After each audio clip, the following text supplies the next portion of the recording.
So today, our program for today is Talking Trade webinar, April 2022 edition, Opportunities and Strategies for Exporters in Crisis Situations, exploring the Russia-Ukraine war. This is going to be very interesting. And we have our guest speaker, Dr. Bamidele Ayemibo, and we equally have guest appearance, Dr. Ezra Yakusak, who is the EDCO of Nigerian Export Promotion Council, and he will be making a guest appearance next month. So at this junction, I say welcome. And the agenda is going to be a little bit different this time around. We're going to have the guest speaker speaking, Dr. Ayemibo. While he's speaking, the first 15 minutes, please introduce yourself as usual on the chat. Put your name, put your phone number, your email address, where you're joining us from, your company. As much information as you feel comfortable to share, please share them within the first 15 minutes. After that, no more sharing of personal information, but put in your questions and what you would like to see happen. Put all your discussions, put on the chat. We will deal with them one by one afterwards. So at this junction, I bring in the host, Mr. Femi Boyede, while I welcome everybody. Thank you very much. Thank you very much, Lady K. And it is my singular honor on behalf of the Talking Trade team to welcome everyone who has created time to join us today. For whatever is their problem, I don't know, but IT seems to have decided to play a bad one on us, but we are positive people and we will definitely make the best of the situation as it is. I welcome you all once again, and I thank those of you who have been religiously committed and attending Talking Trade series. I think we have a long day ahead of us, so I might just ask what I had in mind to share as the just opening overview of our presentation. If Dr. Taiwo could please, you could put that in the chat box and people can actually pick it up. But in summary, I was going to explain again for those who are joining us for the very first time. Talking Trade and Investment Global actually started as what you call a virtual roundtable, and it's born out of our concern that there is a large knowledge gap when it comes to trade, industry, and investment issues across the globe. The global interruption in supply chains did not make matters any better, and we felt led, inspired to fill a gap that was obviously out there. So by and by, we take up issues, challenges. It started in June 2021, and every month we have had a guest speaker. We have touched such subjects as the Africa Growth and Opportunity Act with a guest speaker from the West Africa Trade and Investment Hub. We have talked about export for survival and how countries, especially Nigeria, will take advantage of it. We have talked about herbal products and opportunity in herbal medicines and products across the world. And it's just been, permit me to be the one rating it. For me, my experience has been wonderful. And on this note, I am hopeful that your experience here today will also be enriching and wonderful. I see a few new joiners here today, and I am encouraged and hopeful that you will take value from this and that subsequently you keep this with us. The speaker we have today, I think if we're talking about Africa's best, I dare say the world's best, he must rank among them. And we are also privileged, opportune, and grateful that the Executive Director, CEO of the Nigeria Export Promotion Council accepted to personally be with us today. So he's making a guest appearance. I might at this point, we say guest appearance for today, but I can assure you and that the month of May will actually be, he will be the guest speaker, and you will have all the opportunities to bring in all of those issues that we have been talking about. So Dr. Bamidele Ayemibo is the lead consultant at 3P Impex Trade Academy. He's the first certified specialist in demand guarantee in Nigeria and among the first 10 in Africa. He holds a master's in international business with law from Salford University, Manchester, United Kingdom, and holds a PhD in international business marketing from the LIGS University, Hawaii, United States of America. He conceived, designed, and facilitates the training of the first export diploma program and 6 trade professional development programs in Africa in conjunction with the American Institute of Extended Studies. He facilitates trade finance training for various banks in Nigeria and also a facilitator at the Lagos Business School. Former chairman, export group at the Lagos Chamber of Commerce and Industry, also online TV host of the Foremost Trade Program, import-export platform on Zoom and YouTube every Thursday by 5 p.m., and the author of 5 trade books: Export Business Made Easy, Import Business Made Easy, Demand Guarantee Made Easy, Standby Letter of Credit Made Easy, and A to Z of Export Business Financing. So we are expecting today that we are having opportunities and strategies for exporters in crisis situation, exploring the Russia-Ukraine war made easy. I hereby bring in our guest speaker, Dr. Bamidele Ayemibo. Thank you. All right, Lady K, good evening or good afternoon, wherever it is you are joining from. Can you see my screen, please? Yes, we can. Yes. All right, thank you. Thank you very much, sir, for inviting me. It's an honor to be here. It's been a learning session also for me as I join anytime I'm opportune to have a time in the evening, each time the program holds every month.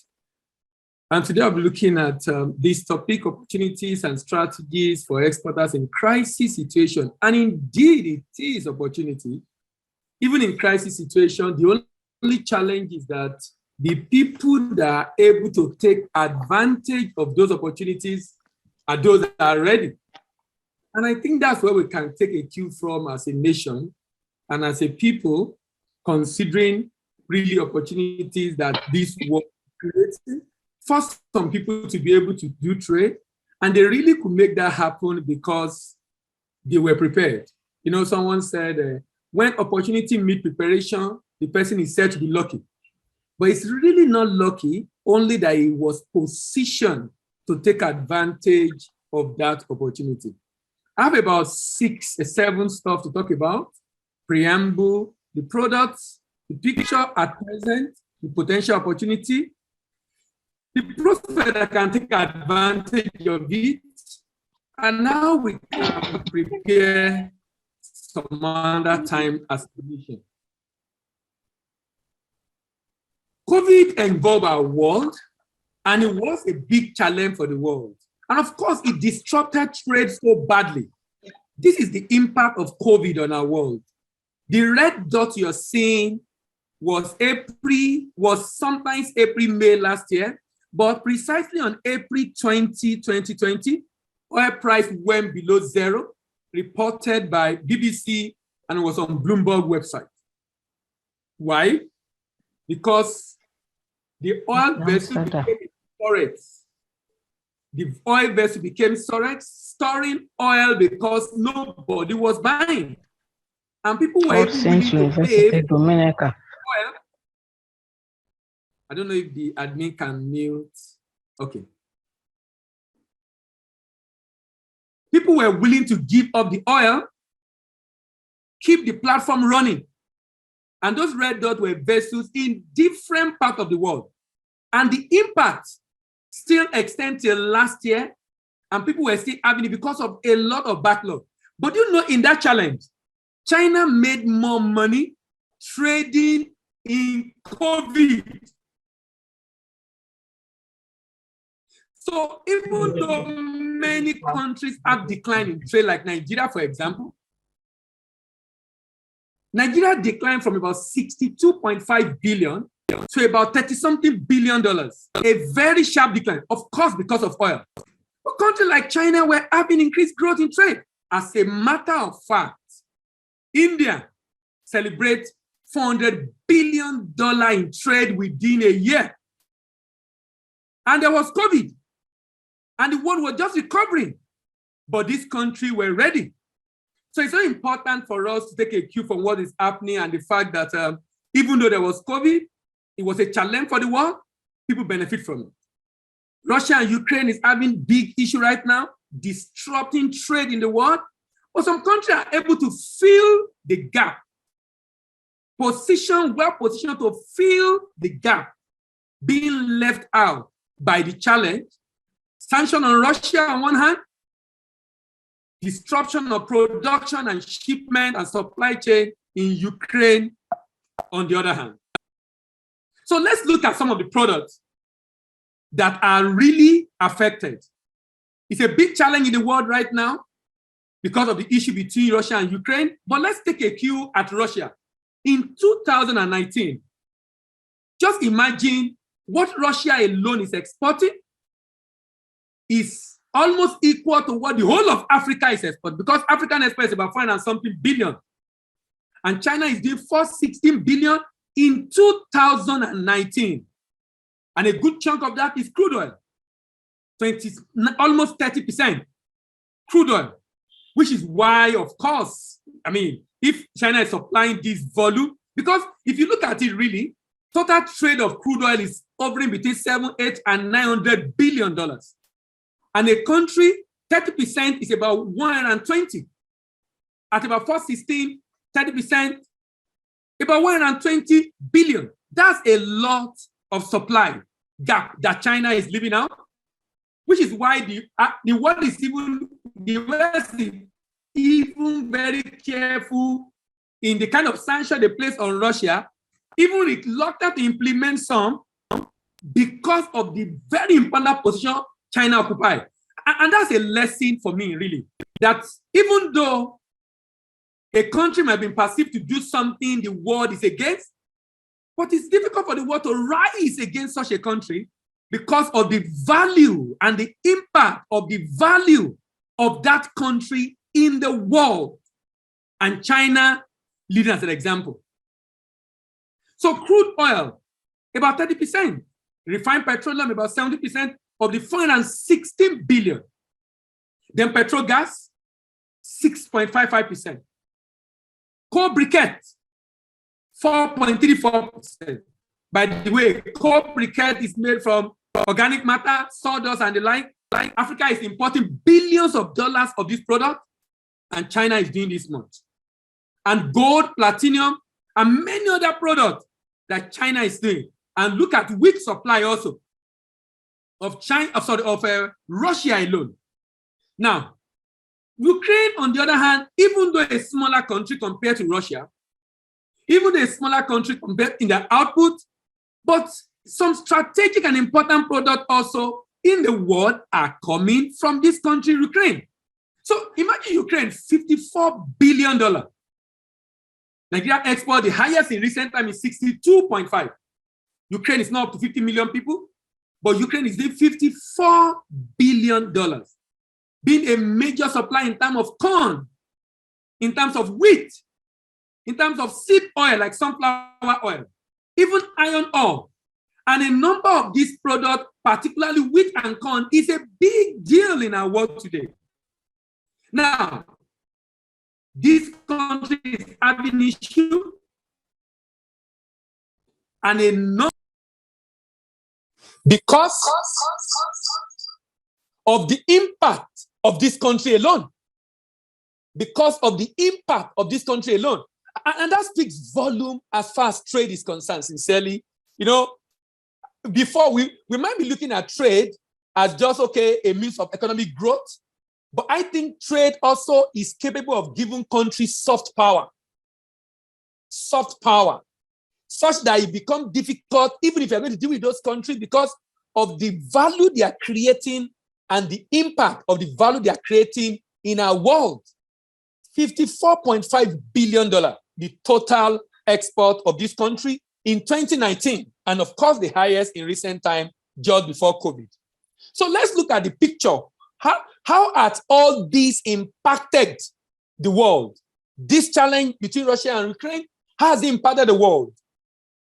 What is the volume of contribution of this country as far as our world is concerned? Look at this. According to UNCTAD, ton. Can you see Russia and Ukraine contribution? Russia, and this is the share of global trade in this selected product. Ton, 14%, majority coming from Ukraine. Koza seed, 16%, majority coming from Ukraine. Even barley, 23%, majority or more coming from Russia. Wheat, 27%, majority coming from Russia. And sunflower seed oil, 53%, more than half of global supply. And with majority coming from Ukraine. Ukraine might be a small country, or appear to be a small country, but this country's contribution to the world is enormous, as you can see in this data. Let's look further. This is talking about the dependence on agri-food from Russian Federation and Ukraine. Look at Turkey. Turkey is dependent on Ukraine. 22% of share of import of selected commodities and 3% from Ukraine. This two country, even China is not spared, heavily depending on Ukraine in terms of agri-food commodities. 17% of the total import they do, and 5.6% from China, and from Russia rather. Egypt, 7.5% from Ukraine, and of course, 15.1% of the total agri-food commodity imported by Egypt from Russia. You can begin to see the reason why we are having some of the crises we are having in the world, even in the oil sector. I mean, we are not feeling a lot in petrol because of subsidy, but people that are producing, using diesel to drive their factory, they're not finding it funny. You know, when my colleague told me the price of diesel, and I see ×3, I told my colleague, I said, look, let's invest in solar panel. We had to go and do solar panel to power the office. It was not sustainable. I have the supplier, the lady that supplied the product I export to the UK, and he was calling me and he was lamenting the impact. You know, sometimes our world is so fully integrated that even though an issue is happening in a particular part of the world, but almost every other part of the world is feeling the impact. You know, because there is so much high level of intercontinental value chain today in our world. Imagine this scenario. A lead oil produced from Ishiagu in Ebonyi State can be exported to China to produce lead ingots. And that lead ingot can be exported to Europe to produce battery. That battery can be exported to the US and put in Ford car or in GM car. And that car can come back to Nigeria. Any disruption in that process affect everybody in the chain. So you see a situation in which an issue is happening in a country like Russia. And this is also very important. You know, I learned another lesson during the COVID situation. I compare the impact of COVID on the world and a pandemic or epidemic like COVID, and the one we experienced in Africa, the Ebola virus. And I learned a big lesson that Africa is nowhere yet in the world. We are, in the scheme of things, we can be discounted to a large extent. Can you imagine with Ebola ravaging many parts of Africa? The world is moving on. The impact is so little. But COVID started from China. China contributing immensely to trade in the world. The contribution of Africa is about 2.5, 2.6%. The contribution of EU is about 30% to the world trade. And that also of Asia, over 20%. These are massive trade. China, over $2 trillion. US, about $1.6, $1.7 trillion in export. So anything happening in this country have a very serious ripple effect. In fact, as we are maintaining social distance from ourselves, a lot of companies maintain business distancing from China, trying to set up some of their factories in Southeast Asia, in India, also in Vietnam, in Thailand, in Malaysia, so that they avoid what happened in China to affect them again because of the impact. These two countries, Turkey is affected, China is affected, Egypt is affected, India is affected, Netherlands is affected. Sorry, I need to remove this. Someone is writing on the screen. Thailand is affected, Bangladesh is affected, Indonesia is affected, Ukraine, Pakistan is affected, Germany is affected, Republic of Korea, Sudan, Italy, Vietnam, Azerbaijan, Tunisia, Morocco, Saudi Arabia, and United Kingdom, heavily depending on Russia and Ukraine. What is the dependence of Africa and least developed countries on these two countries also? In terms of share of wheat import, in terms of the share of wheat import, can you see Somalia with a huge dependence on Ukraine, almost 70% of wheat import, and the remaining from Russia. Same for Benin Republic. Benin depend 100% on Russia for wheat import. Lao People Republic, about 70% on Russia, 30% on Ukraine. Egypt, about 60% on Russia and about 20% on Ukraine. And you can see the level of dependence of different countries in the world affected because two countries have issues. So the world is interested in ensuring this issue is resolved. Why? This country cannot be discounted because of their contribution to trade in the world by virtue of their productivity, by virtue of their level of productivity. Let's go to gas. Which European country depend on Russia for gas? This is amazing. Imagine the dependent on gas. Latvia, Finland, countries like Moldova, Bosnia, North Macedonia, 100%. Finland, 94%. Latvia, 93%. Bulgaria, 77%. Germany, 49%. Italy, 46%. Poland, 40%. France, 24%. You see the reason why even putting a sanction on Russia, it was done with a lot of caution and seemed a bit selective. Why? So that we, in trying to paralyze the economy, we also don't injure ourselves because of this high level of dependence. And this is making countries that are prepared, countries that have reserve, like India. India is one of the largest producers of wheat in the world, but India is not a major exporter. But India have 24 million tons of reserve. India is trying to meet that supply gap. US also is trying to meet the gas supply gap supplying to Europe, but they could only do that because they were prepared. A very important lesson for us in Africa, actually. Fear over Russia, according to the conversation.com, fear over Russia's huge fossil fuel export being interrupted has led to global oil and gas price hiking. Oil tanker freight rate have tripled as ship owners weigh the risk of being stuck with cargo they cannot offload.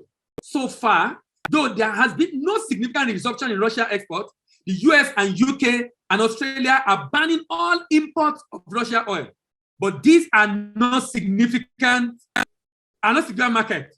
More important is what European Union nations do. Given their high dependence on Russian oil and gas, so far the EU has imposed financial sanctions on Russian energy producers while still buying their products. Moving away from Russia oil is not easy. Russia has a 12% global share. The global refinery are fine-tuned to work with specific type of oil found in specific region. So you can't just import from just anywhere. Replacing Russian gas, according to the conversation.com, is even more challenging. The European Union may take more than 40% of its gas imports from Russia. Russia is the third largest producer and third exporter of crude oil. Russia exports nearly 5 million barrels of crude oil per day. Russia export is about 410 billion and 30% of crude oil and 60% petroleum. Oil price reached 8-year high at a price of over $100 per barrel. Ukraine is among the top 5 exporters of corn in the world, and this has been affected by the war.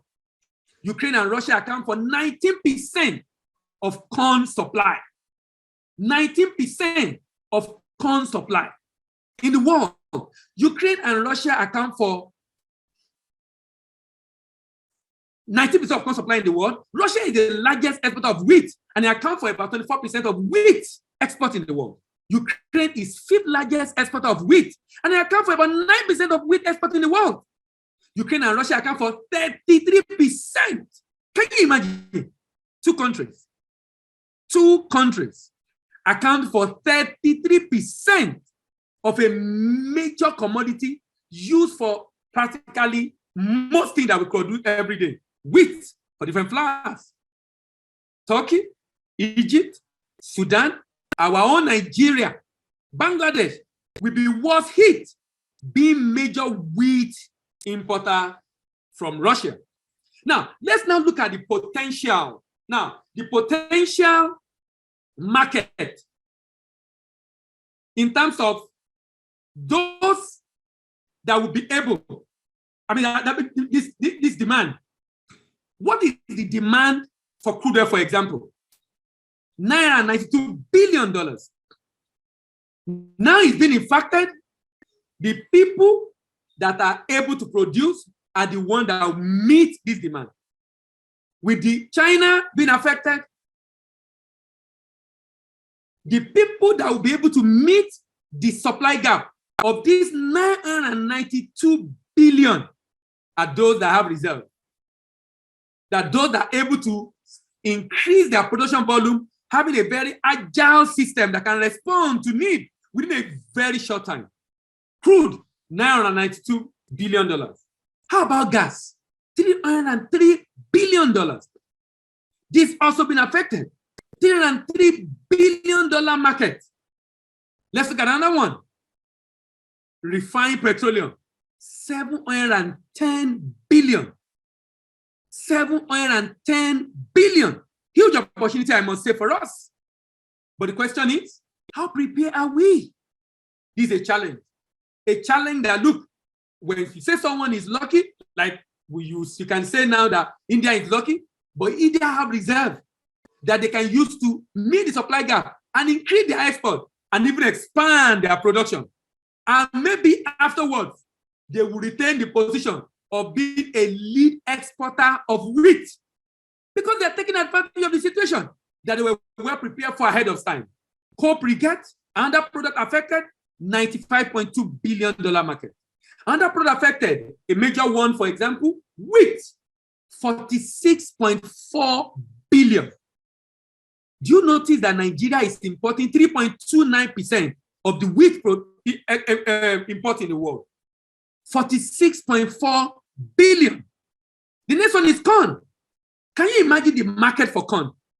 Sometimes, in Nigeria, I know the reason why probably the custom of federal government is not allowing us to export corn is on the prohibition list, maybe because for production locally. I think it should be an opportunity for us to really increase our production of corn. Sesame seeds, ginger, gum arabic, cocoa, cashew, if you add the market size together, it's not up to 20 billion. Cocoa is the largest, 9-point-something billion. Cocoa is the largest, 9-point-something billion. Soya beans is about $60 billion market. Corn is about $37 billion market. So indeed, if we are looking for Forex, I think there are some other products we need to consider. I don't think there should be ban on corn. I know we probably are not producing enough, maybe with the RT200 effects of CBN and the effort being made by the NEPC, we're able to increase the production of this and begin to also export it because it's a large foreign exchange earner than ginger, than cashew, than cocoa that seems to be highest, and even all the other commodities. Our major agri-commodity exports in Nigeria, if you put them together, they are not up to $20 billion market size. Corn alone is 36, and soybeans is times 2 of this. Let's take out others. Seed oil, like sesame seed. Look at the total market size of sesame seed, 11.7 billion. Imported seed oil, that's oil produced for sesame seed and other seed. Now, as I round off, there are prospects, people that are able to take opportunity of this. Who are those that are able to take opportunity of this? Of course, people who are the largest producer of this product. For example, look at this product. Wheat, leading producer globally, EU combined, 138 million metric tons. China, 136, followed by India, 109. Even though Russia and Ukraine are major exporters because they don't have a lot of population, China is using locally, India is using locally, EU is using locally. So among the top producers, the people that will export are the people with smaller population but with large volume compared to their population. And that's where Russia and Ukraine is coming into the picture. And like I said earlier, India is taking advantage of this because they produce more, but they don't export as much. I think they're exporting just about 1% of wheat export in the world. But now they are taking advantage of seeing how to take over this market. And of course, they need to do a lot of things, actually, in terms of production volume, but more in terms of quality also, to be able to meet the standard that the world wants. Let's look at corn. For corn, look at the distribution of corn.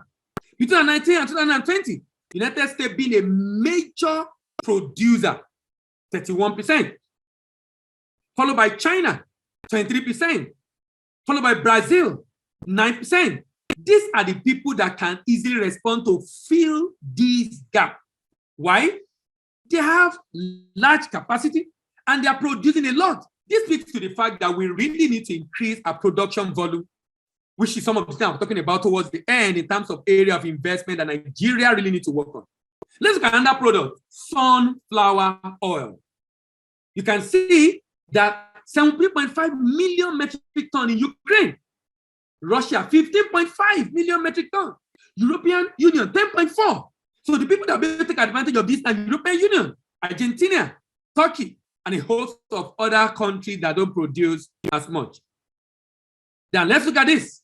World biggest producer of gas. Russia. Nigeria is down. Even though we are flaring a lot of gases. And we could take advantage of this. US, and that's why US is trying to help EU to cover the supply gap that will be left out because of the sanction currently on Russia. Iran. In fact, EU is going to talk to Qatar, even though report Abiy, they have concern with their human rights issues and the way they treat people and the way the workers that are used in producing this thing. In spite of that challenge, they have to go and talk to Qatar. I even heard their discussion also with Venezuela. I mean, so many things are happening in our world because of productivity of some nations and their contribution to the world in terms of production. So from Russia to Iran, Canada, Qatar, China, Australia, Norway, Saudi Arabia, Algeria, Indonesia, Malaysia, top producer of gas in the world. who will be able to meet the gap that will be left behind because of Russia? India, like I said earlier, has about 24 million ton reserve of wheat and is considering meeting shortage in supply and taking over as major supplier in that market. US is considering supply of gas to EU to meet the supply coming from Russia because they have reserve. EU also is reaching out to Middle East for gas and oil because these countries have a lot of reserve. As a roundup, what then do we need to do? We need a lot of investment, ladies and gentlemen, in projects, infrastructure. For example, for our commodities, there was a time I explored exporting iron ore. And I realized the cost of moving iron ore and coal from the mine to the port is more than the cost of the goods. It's more than the cost of the goods.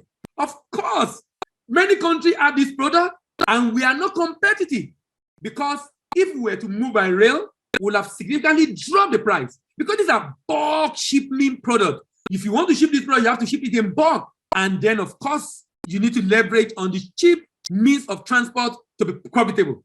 Of course, we need also more investment in power. That need no explanation. But in volume of production, I think it's a serious area of investment to grow our volume, but more importantly, to also be able to have a lot of storage so that we can export to issues like this and earn a lot of forest from this supply gap. But if we are producing, we need to invest a lot in promotion to be able to get the world to know exactly what we are capable of doing. And more importantly, in our people, in terms of their skill proficiency, and of course, the people driving that business. As a roundup, I would like to say, if you want to diversify our economy, if you want to grow our GDP, if you want to create employment, if you want to boost our foreign reserve, if you want to increase value of naira for other currencies of the world, then we must prepare to aggressively take advantage of export business body from around the world. Thank you very much.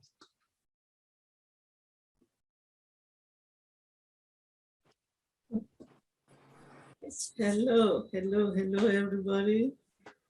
I believe we have all enjoyed this. This is really, really powerful. And thank you. I was just getting ready to say, oh, please round up. And you just rounded up on the dot of time. Thank you so very much. We have all enjoyed this presentation. I will not take too much of our time. Mr. Femi Boyede, are you there? Yes, I am. Thank you. Okay. So this juncture, we are going to be bringing in the special appearance that we have been waiting for. Please, Mr. Dr. Ayemibo, please, can you stop sharing? You will need to stop sharing. Thank you very much. So we have with us today Dr. Yakusak, the EDCO of NEPC, that is Nigerian Export Promotion Council. Who better to have with us today? He's the director. Before he came to this position, he did not just come from a vacuum. He was a director, policy and strategy, director, trade information department, region coordinator, North Central, NEPC, Servicom nodal officer, head corporate services department encompassing human resources, administration, ICT, legal, pension, security and staff welfare, secretary, NEPC governing board, pioneer, legal officer, legal advisor, focal point on the implementation of the Freedom of Information FOI Act, pension, pioneer pension schedule officer, just to mention a few about where it's coming from. So you are highly welcome to our meet today, sir. I will pass the baton now to Mr. Femi Boyede to talk about him and bring him on officially. Thank you very much. Thank you very much, Lady K. And just before I introduce Dr. Yakusak, I want to, on behalf of all participants, thank again Dr. Bamidele Ayemibo for the very detailed and eye-opening presentation that has actually exposed the major reason why we chose this topic for today's webinar. I rushed through that in the opening, the overview that I gave, but the whole idea was everybody started feeling jittery because Russia and Ukraine, between them, were going to stop the exportation to the world of all of those products that they have the majority control of the global market. And I had a few discussions. I think the inspiration actually came from an NTA program to which I was invited almost 48 hours after the Russia-Ukraine war broke out. And the point there that we noted was that every other country in the world was already getting set for the possible negative implications and scarcity in identified goods, selected goods that was going to happen as a result of the war. So we felt, the technical team, that it's an opportunity for us as Nigeria. Yeah, I permit myself to say us as Nigeria. I'm first a Nigerian before I'm a Canadian. And so I owe my allegiance also to Nigeria that actually stands to benefit quite hugely from the disruptions in the supply of these identified products. People focus seriously on, more seriously on wheat, corn, and the barley and stuff like that. But emergency situations abound everywhere, every day, and it's not only a matter of war. We believe that it is time for a country like Nigeria to actually position, equip, and build the capacity of its exporters to even concentrate solely on the export market for emergency procurement. In those days, part of the supply-based study that was done by the Nigeria Export Promotion Council, I was privileged to be a staff then, actually threw up the capacity in the production of blankets and towels. For example, in Kano, I think it was a British company, Holborn Nigeria Limited, I'm not too sure. That's a long time ago. But they produce towels and the blankets. There is a company in Zaria that produces tarpaulins and tents. Almost everywhere in Nigeria, there is production of water, either in the table water or pure water. Just at the onset of COVID-19 global pandemic, Nigerian women, members of the network of practicing non-oil exporters of Nigeria, decided to suspend whatever it was that they were doing at that time and to concentrate on the production of face masks, hand gloves, and they actually made huge amounts from all of this. Now, Dr. Ayemibo has opened our eyes to even more. There are silos that Nigeria invested in all over the country. Every state capital, at least, if not every local government area capital, has silos that were actually installed by the federal government under one or the other of the intervention scheme. I passed by the one in Ado-Ekiti about 2 weeks ago. I asked if anything had ever been stored there. There's nothing. So it is not time for us to be talking about food scarcity or food security. It is time for us as exporters, potential exporters, interested investors, to look at the presentation that Dr. Ayemibo has made today and to now be able to begin to address our minds towards the possibility of guaranteeing food security, like Dr. Ayemibo said, and also exporting the spillover and making the so scarce hard currency that Nigeria is all about. I'm sorry, I needed to recap all of that before I bring in the EDCU of the Nigeria Export Promotion Council. And actually, even though some think I'm a wordsmith, I don't have enough words to express the kind of admiration that personally I have, and my team have explained to them, for Dr. Yakusak's willingness to actually make himself available. We are in a community where MDAs in Nigeria do not consult with the target victims or beneficiaries of their policies. They just unleash them on the industry or on the sector. When I spoke to Dr. Yakusak, I think it was between 3 and 5 minutes when I explained to him the desire of Talking Trade and Investment Global for him to actually hobnob with us and feel the pulse of the practitioners in Nigeria's non-oil export sector.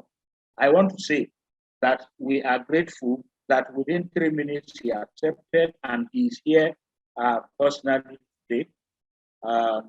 May I also reiterate that even though he's just making a cameo appearance, like they say in football, this cameo is preparatory to a bigger presence with us in this session, May session of Talking Trade and Investment Global. Lady K has already read out parts, a very little part of his credentials. I won't waste much time on that. We'll just invite Dr. Ezra Yakusak, the Executive Director, Chief Executive Officer of Nigeria Export Promotion Council, to speak to us a few remarks. And I can assure you that he won't leave. During the Q&A, he is ready. And something else. Please, Dr. Ezra, permit me for sharing this. It was a chat between us. I was assuring Dr. Yakusak that I shouldn't worry. Our people are well behaved. They will not be firing arrows at him. And he said, no. Quickly, he cut me short and said, no, do not gag anybody. I want to know how exporters feel. And hey, people, Dr. Ayemibo, NPNEN, all of us who have been fighting that CBN does not consult and does not engage and does not listen, I just there and then saw a complete difference. And so, once again, we are happy, we are grateful, and we thank you for being here. Dr. Ezra Yakusak, you have the floor. You are welcome, sir. Thank you very much, sir. I don't know, can you hear me? Yes, we can. Yes. Okay, thank you very much. Because of where I am, I don't know whether you mind me not sharing my video. Is that okay with you? Very okay. Oh yeah, because of bandwidth issues. Well, okay. Yeah, but the background is not good. Where I am, the background is not very good. So I'm sorry about that. Having said that, Mr. Boyede, I want to thank you very much for inviting me, and I want to congratulate you for the Talking Trade program, which has been going on for some time now. One of the things you don't know sometimes is that I come in here anonymously, and sometimes if I don't, I listen to your program and I listen to a recorded version of the program. The other day, I listened to the gentleman, I can't remember his name now, I wrote his name somewhere, I wanted to get across to him. I listened to him where he said NEPC, we don't give enough notice for our programs, that the program comes so suddenly and you are trying to choke people, to attend to programs and why not. And I took that seriously, and I give directives that, see, from now onward, we should ensure that adequate notice is given to exporters for programs. Now, I need to say this. I was appointed for you people. I wasn't appointed for staff of NEPC alone. I was appointed for you people. I was appointed for exporters. It's only right, it's only trite, it's only fair that I listen to you and I listen to the issues concerning you. Like Mr. Boyede said, when he was talking to me, I said, see, some people may ask questions. I said, no, please don't gag anybody. Let them ask all the questions they want. For me as a person, I would prefer you telling me my faults than pressing me like we won in Nigeria. You are doing good. You are doing good. No, don't tell me about I'm doing good. Tell me where and what I need to do for the benefit of exporters. We don't in NEPC. It's a new phase, and so we don't take the issues of exporters lightly. Some of you will recall that the moment the e-invoicing was introduced by CBN, in less than 48 hours, we called for a meeting of all exporters. Some of you were there, remember. It was a virtual meeting initially because of time. Eventually, we held other meetings in Lagos and Kano to feel the beat of exporters. And that has actually helped us because we appeared before the House Committee, a joint House Committee, who was investigating that or there was a public hearing on that issue. I personally appeared before the House Committee, and most of the issues are presented. I did not say much because the CBN is a sister organization. I did not say much. The only thing I said was that we work and with the interest of the exporters, it's our concern. They are our clients.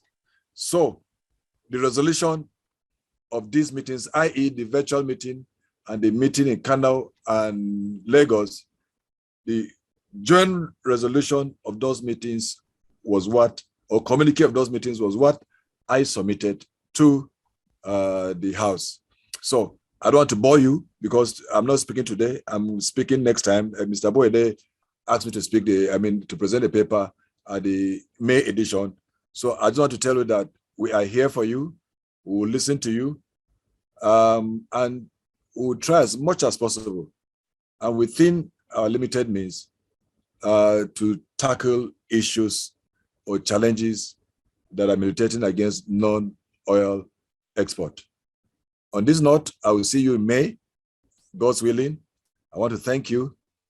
And I want to congratulate my friend and my brother for that wonderful presentation, Mr. Bamidele. Dr. Bamidele, that was wonderful.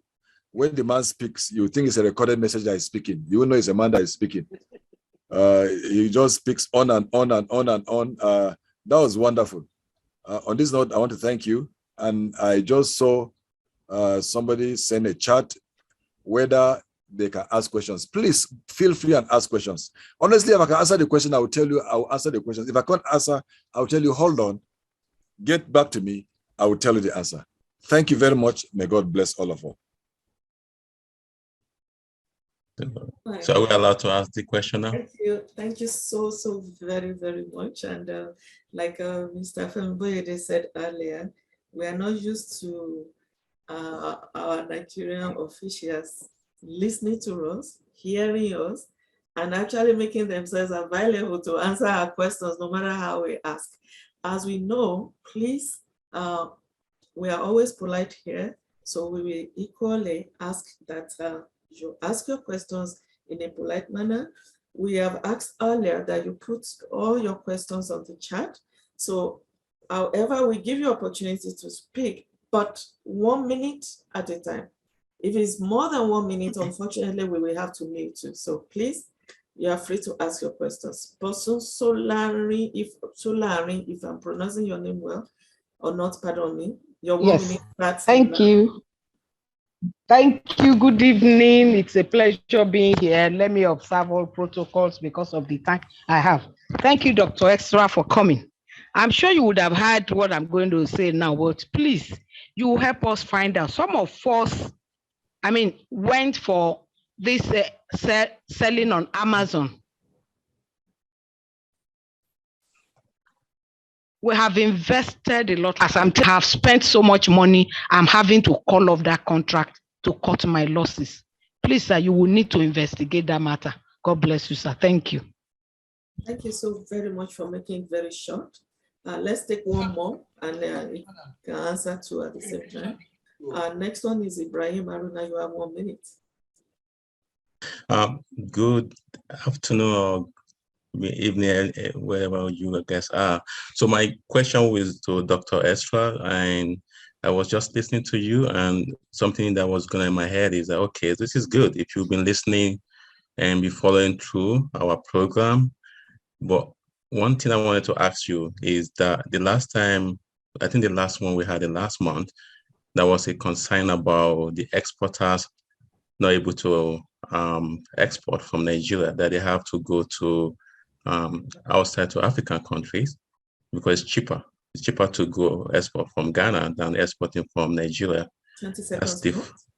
Okay, and so my question would be, what are you doing? What's your organization doing to be able to help take care of that so that we can make sure exporting from Nigeria is easy, it's cheaper and faster? Thank you. Okay, thank you. So we can take the 2 questions now. Okay, I can take the 2 questions now, right? Yes, sir. Okay. Thank you very much, Mrs. Bosun Solari. The Amazon issue, you asked for investigation. I'm assuring you I'm going to investigate it. But I will have prefer you to give me a comprehensive brief on the issue. You just said you made investment and you are going to count your losses. It's like, so I didn't get the whole gist. And if I don't have the whole gist, there will be little or nothing we can investigate.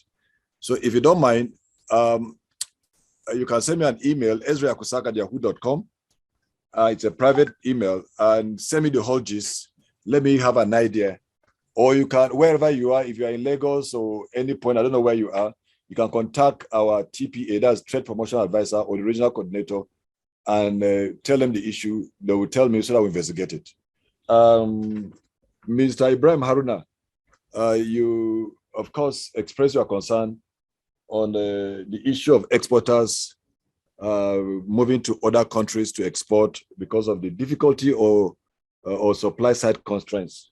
You are right. And the question you ask is that, what is NEPC doing to checkmate that? I can tell you, sir, that we introduced a program because of that. We introduced a program some times ago called DUE. DUE is Domestic Export Warehouse Scheme. And of course, NEPC cannot operate in isolation, cannot operate in silos. So we contacted our sister agencies, Nigerian Customs Service. We contacted the pre-shipment inspection agents. It's an interagency committee, and also quarantine service and many others. The idea behind the DUE program, that's Domestic Export Warehouse, is to get a warehouse where goods meant for export will be kept, checked, fumigate, and all the necessary checks will be done there. I mean, even quarantine service, everything will be done there. And once the goods are okay for shipping, the goods will be loaded on a truck, and the truck will be sealed, and it will be marked DUE. DUE, that's DEW. Once the cargo is marked DUE, it goes straight to the port. Of course, NPA is one of the interagency members.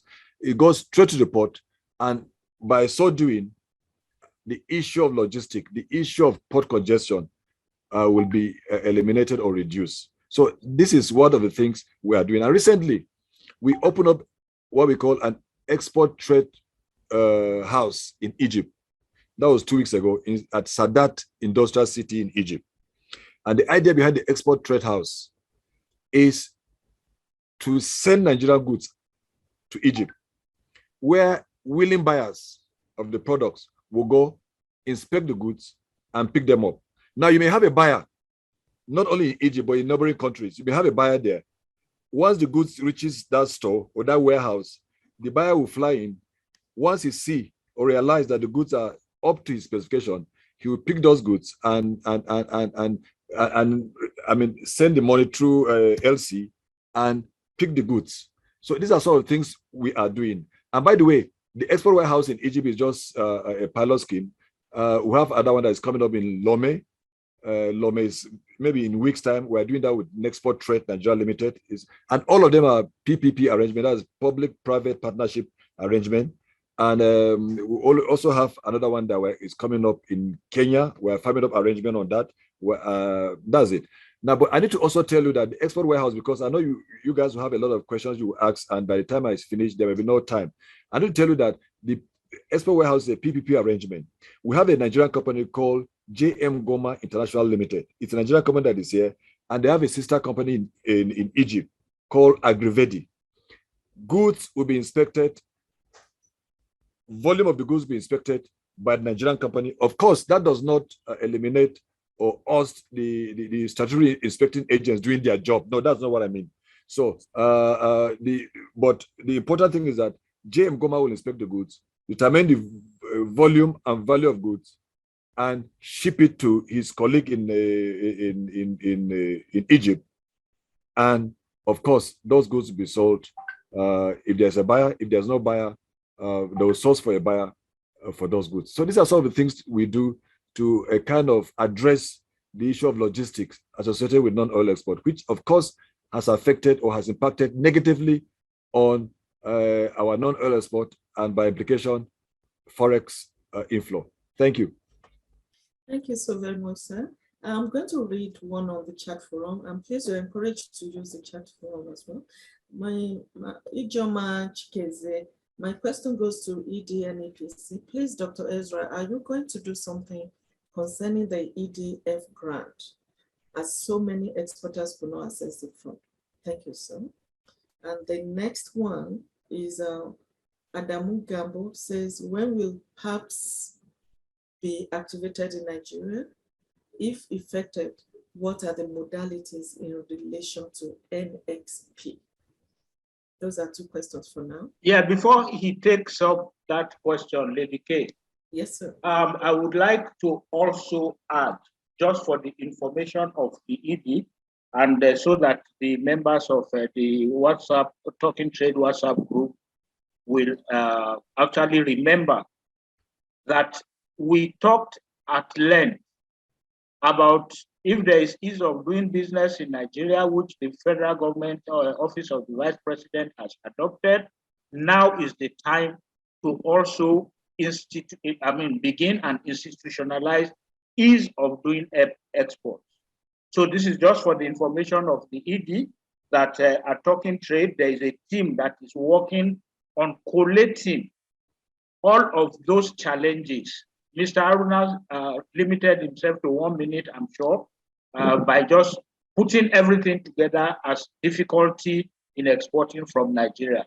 But the nitty-gritty of the challenges, the financial aspects, the logistics, the services of it, and at the end of the day, the non-competitiveness of it, there is a small team at Talking Trade that is putting together a paper that will be sent to you as to complement whatever it is that you are already doing. Okay, thank you very much. Okay, thank you very much. Lady K, I had the question of Ijoma, but I didn't hear that of Adamu very well. I don't know, can you repeat it, please? Thank you. Yes, he said, when will PAPS, PAPSS, be activated in Nigeria? If effected, what are the modalities in relation to NXP? Which test? Which what? Okay, Adamu Gambo, are you there, please? Can you quickly? Yeah, yes, I'm around. Okay, 1 minute, sir, please, 1 minute. Hello? Yes, 1 minute, ask your question. Okay, no, he didn't answer my question is that with the launching of PAPS in Ghana, when is it going to be affected in Nigeria? And if it is so, how do you factor that into our NXPs? Thank you. Okay, I think many of us, we don't understand what PAPS and NXP mean. Can you substantiate? You know, when you open the Form M for export, now you need to capture your NXP in the currency of repatriation. In most cases, you see our currency of repatriation is either in dollars or pound sterling. Now, in this case, with the part on, how are we going to factor that? Are we going to cut the dollars, but maybe doing the red factoring, or we are going to cut it in Nigerian naira? Thank you. Okay. Thank you very much, Mr. Adamu Gambo. Honestly, this is an issue that will have to be discussed with CBN and other regulatory agencies. NEPC cannot take any decision on its own on this issue. So if I tell you that this is what will happen, I will not be very, very, very truthful with you. So please, just hold on. I've had this. Just hold on. Other people have shared that concern. Just hold on. You will hear from us. in respect of Mr. Ijoma. Thank you, Edie. I really appreciate your candid answer. Thank you so much, Edie. All right, sir. Okay, thank you very much. And I appreciate you too. I appreciate you, Mr. Adamu. Okay, in respect of Ijoma, EDF, you know, EDF is a, by the way, EDF, for the purpose of people that I just need to be enlightened, EDF is Export Development Fund. It's a pre-shipment inspection scheme that was initiated since 1986, by the way, by virtue of the Export Incentive and Miscellaneous Provisions Act. It was enacted in 1986, but I must tell you that it has never been affected or taken off, basically due to funds. But last year, the EDF took off, and about 1,911, I'll get my records right, exporters, no, mainly SMEs benefited, and exporters, of course, benefited from that EDF. Now, that EDF was successfully taken off because of the relief, COVID-19 relief under the Economic Sustainability Program that was given to NEPC, which most of you are aware. And part of it, we had to argue that there should be a need to activate the EDF using the instrumentality of that relief grant. So having done that, that was exhausted. I can tell you that Ijoma, that was exhausted because there was a platform that was open. Enablers were appointed who checked the application and checked the suitability of the applications and made adequate recommendations. By the way, the enablers were outside the NEPC. They were not staff of NEPC. They were far outside the NEPC. They were commissioned to check the applications and make appropriate recommendations for award of that grant. And that they did. And people that were successful were of course granted that grant. As I'm telling you now, for now, the amount allocated for that grant was exhausted.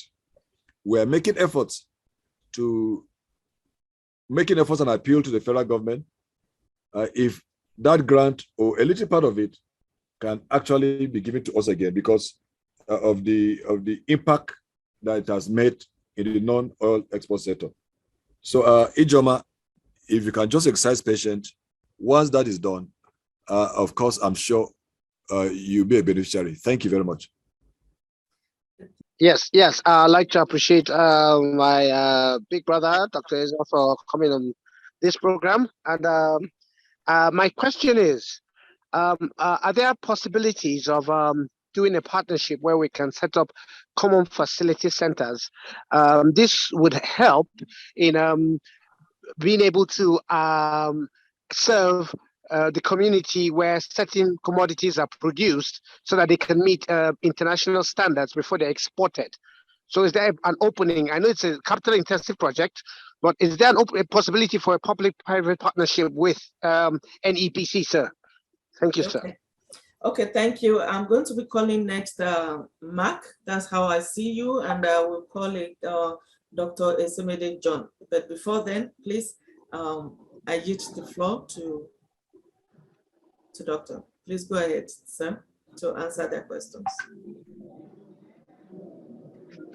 Okay, thank you very much, Gangarina. Thank you very much, Adepojo Olawumi. Thank you for those comments. That's what we want to hear from NEPC.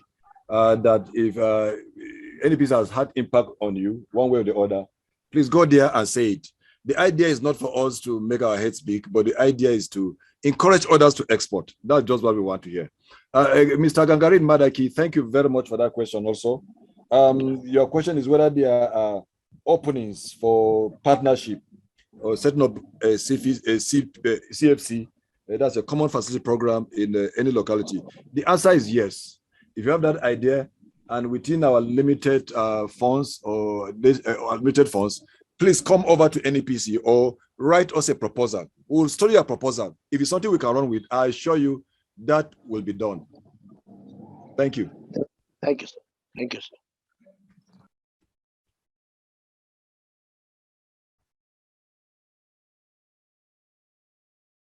Not sure. Can you hear me? Are you hearing me now? Yes, we can hear you. Okay, so I have Mark. Can you please introduce yourself? We see you as Mark, M-A-K. And Gangari, can you please lower your hand? Thank you. If you are spoken, please lower your hand. 1 minute. Thank you very much. Yeah.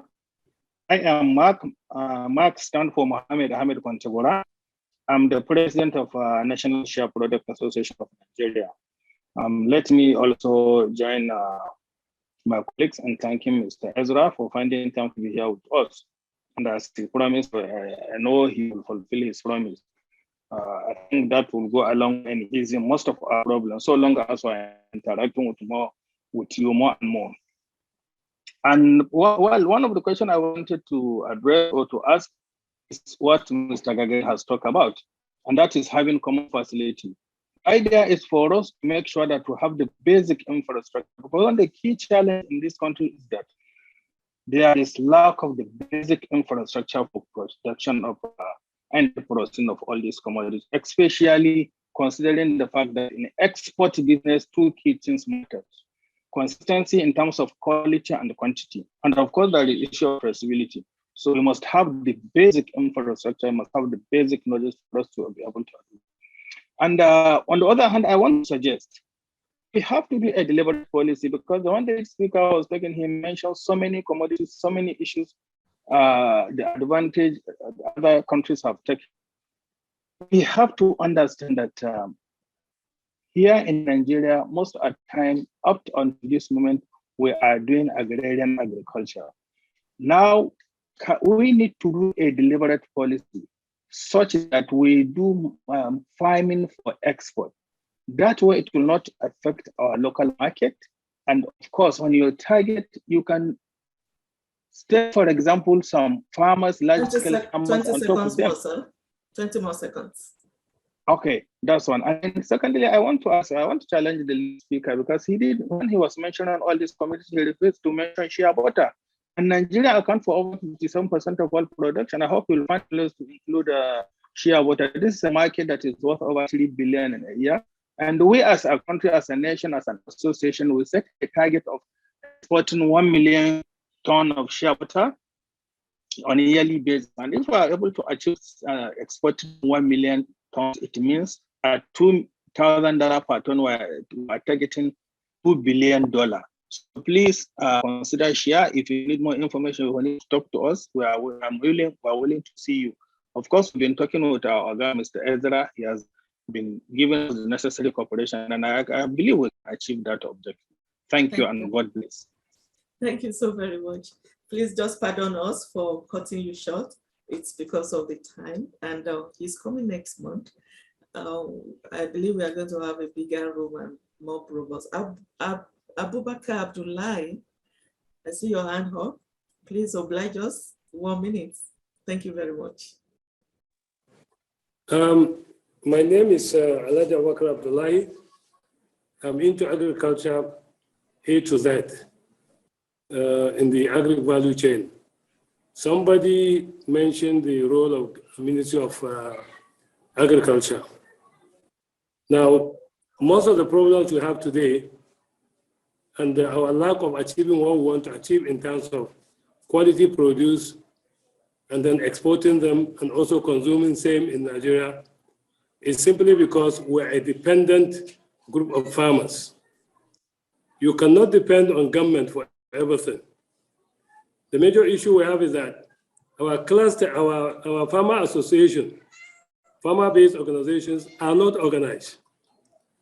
And that's why CBI keeps saying go back and form clusters, organize the clusters so that they understand production. And once there's enough quality production, the whole other problem will be mute and we'll achieve what we want to achieve. So my advice is that rather than relying on government, please let the farmer-based organization, whether they are ginger association, rice association, onion association, and even shea butter association, and so on and so forth, let them get themselves organized. Give the farmers clarity and direction. We are here trying to help them in whatever they want to do. If anybody is talking about storage, we have signed up with a company that will help us in the storage. And we can present that to all the farmer-based organizations for them to adopt. And in that case, post-harvest losses will be minimized. But finally, I want to say, if we want to move, we have to move, and the private sector, the association have to drive it, then the government will come in. But it's not the other way around. If it's the other way around, the government has too many things to do. And it's too big to move. And we have had experiences.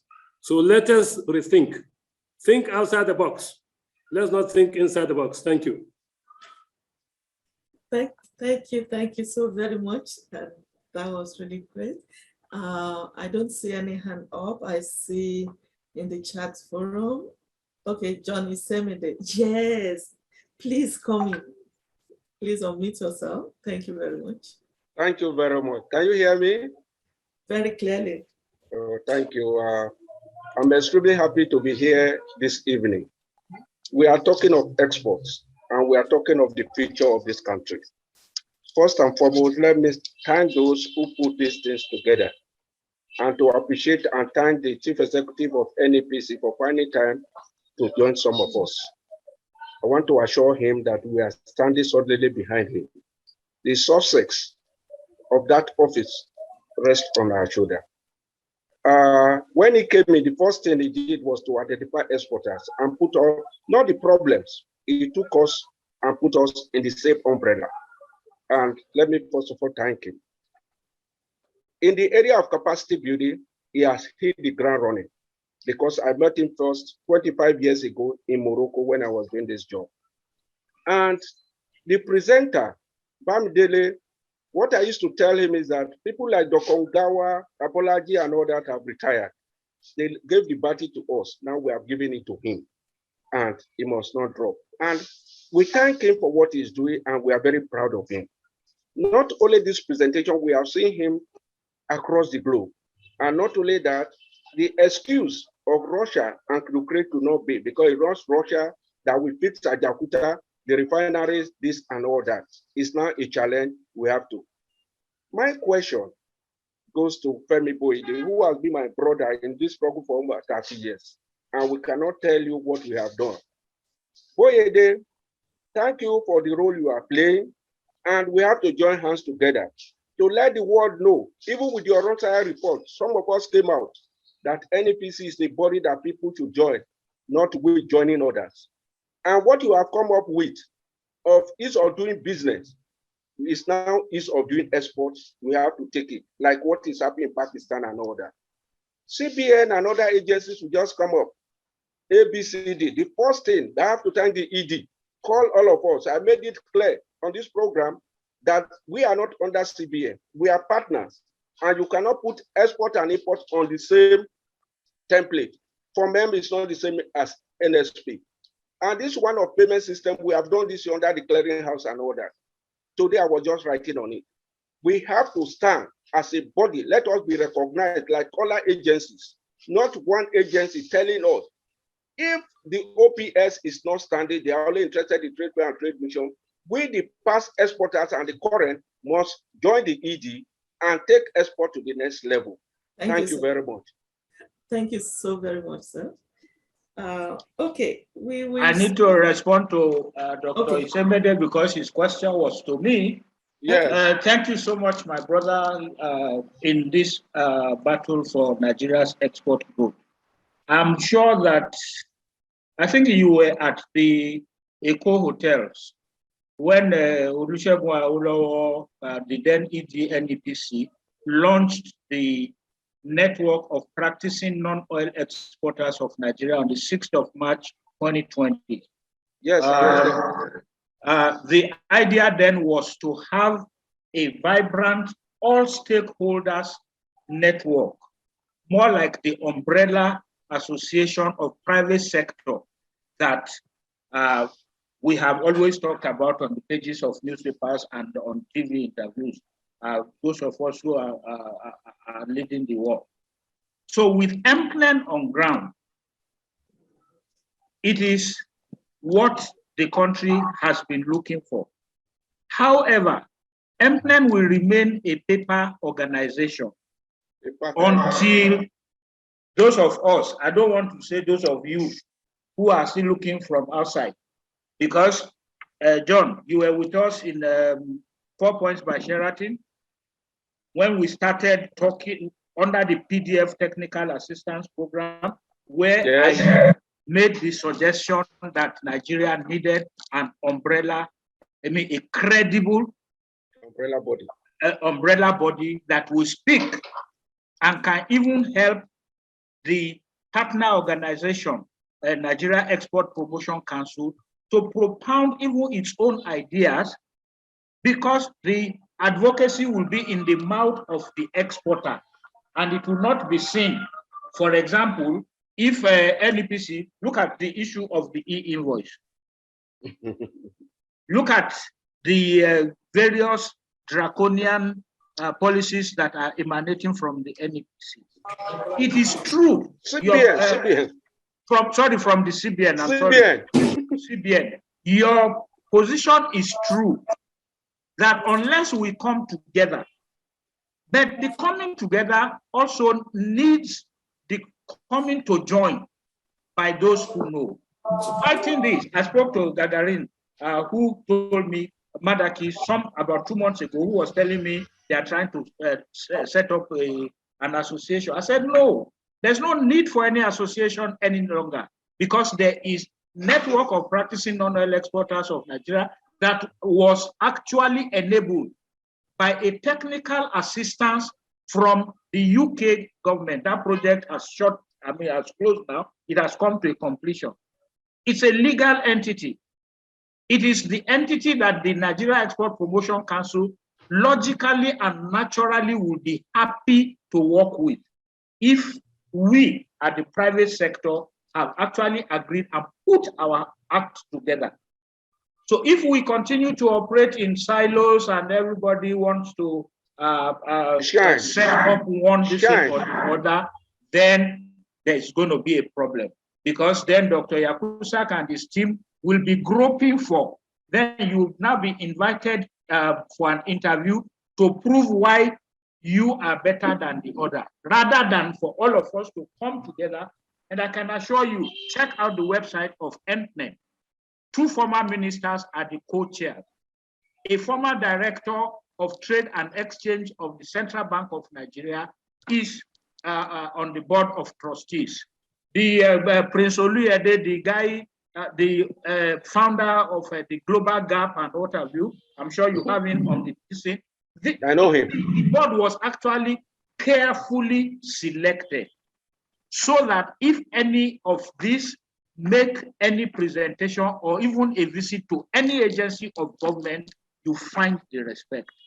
So I stand to respond to your question by saying that that vehicle is already existing. It is now time for us to ensure that it grows from being a baby to now start playing the role. And then not only NEPC, but other agencies.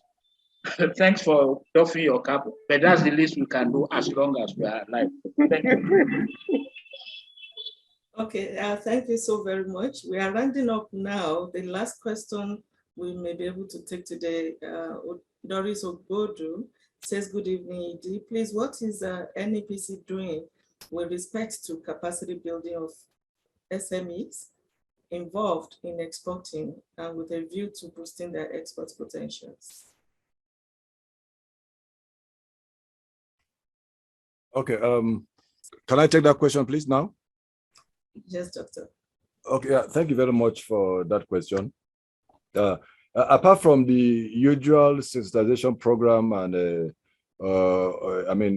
another capacity program we organize for SMEs, we took a notch a little bit higher because, see, no matter what we do, no matter how many millions workshop we organize, if it does not translate to actual exports, we're not doing anything. And that's our target, really. So what we did is that we kind of change direction or trajectory of how we do things. We identify some SMEs And the issue was issue of certification. You are aware that our non-export, we face so many cases of export reject because of certifications. I mean, lack of certifications like the HACCP, sometimes kosher, halal, fair trade, FDA, and other certifications. And so this certification can be very expensive. So what we did was that we identified some, it was a test case and it was very successful, identified some SMEs that had the right products and they look competitive. And so we identified them, and we now, there was an intervention fund, which we pushed them out there and subjected them to those certification, and we paid. So on about, I think 15 December 2020, last year, we actually presented certificates to those 36 SMEs. So now that upon realizing that the project was successful, we are right now collecting names of other SMEs that they look export ready, but they don't have certification. We're doing that. We'll collect them and we'll see how we can go on this second phase of the program. So I think that is very key for us in NEPC, and that's very key for us as a nation, because if the issue is lack of certification, then we solve it. Thank you.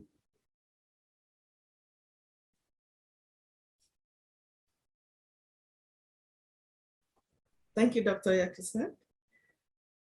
We have, Mr. Femi Boyede just sent me the name of Anna Aduluba. Anna Aduluba, are you there? If you are there, please unmute yourself. The name is Anna Aduluba. Pardon me if I'm not pronouncing it well. Unmute yourself.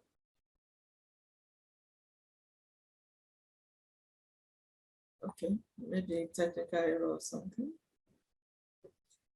Okay, so at this junction, honestly, we all know that we have all been looking for this opportunity to be able to speak with the stakeholders, with the policymakers directly. And we are so happy to have Dr. Ezra coming to our level to speak with us. If only we could be able to speak with our policymakers, I believe we are going to be good in Nigeria. And our guest speaker of today, you have done extremely so wonderfully well, which has led us into being able to ask questions directly now from Dr. Ezra. Your presentation helped us to actually have understanding of so many things we did not know before. So at this junction, I will be calling on you again to please give us your last word, if it's okay with Mr. Boyede. Is okay with Mr. Boyede? You can go ahead. You're on mute, Mr. Boyede. Okay, so we'll be calling Please on go you. ahead. Okay, we'll be calling on you now, Dr. Adebose. So please go ahead and give us your last words.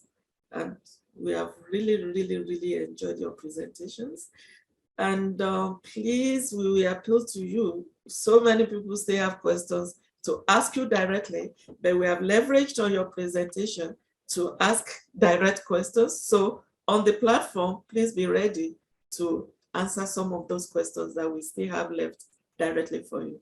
Can you please say one or two things to round up your presentation for today? All right. Thank you very much. It's been an honor to be here. And the fact that we have the EDC of NEPC around also has really helped, because a lot of people have questions on their mind and they've been able to get answer to them. In summary, I think, like the ED said, we should not just go beyond just talking and training and begin to see actual export being done, so that all that is being done on this platform and all other various platforms at the end of the day translate to actual export trade for Nigeria, so we can be able to contribute significantly to the growth of the forex reserve that Nigeria needed to be able to make this country a better place. Thank you very much. Thank you so very much for respecting the time. And Mr. Boyede, are you there? Yes, I'm here. Yeah, you want to say a word of appreciation to him? Yes, I'd like to thank Dr. Ayemibo. I would like to thank the ED again. We will continue to appreciate your engagement with us.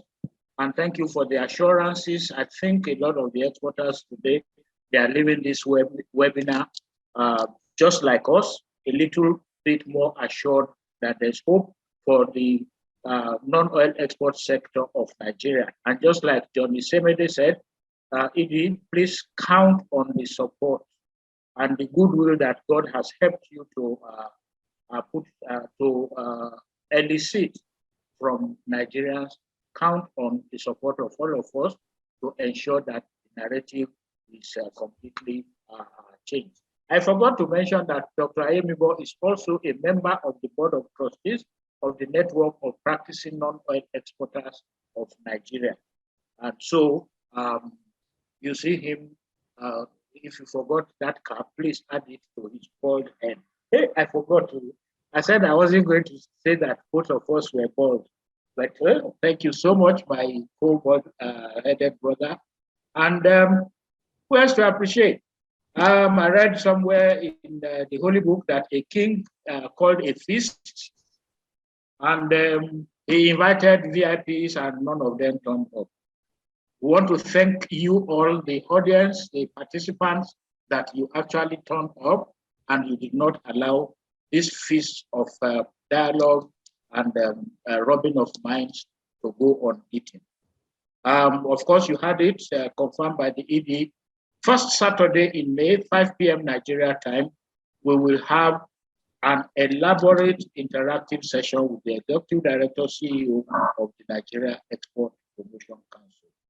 And until we get to that time, I want to once again thank you all and ask that God Almighty, in whatever form you worship him, that he will continue to cover all of us all.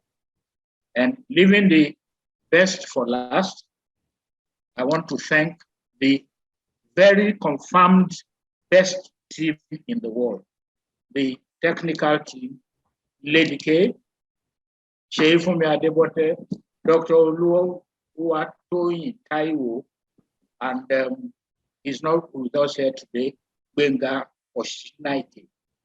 These are the people. So when you see where they're dancing outside, these are the drummers who are making it all happen. I'm proud of you all, and I thank you for your continued support. God bless. Okay, thank you so very much. Thank you, Mr. Femi Boyede, for this wonderful idea. And thank you to everyone that are attending now worldwide. We have from London, from Saudi Arabia, Nigeria, from all over the world. And thank you to our guest speaker and guest appearance. Looking forward to next month.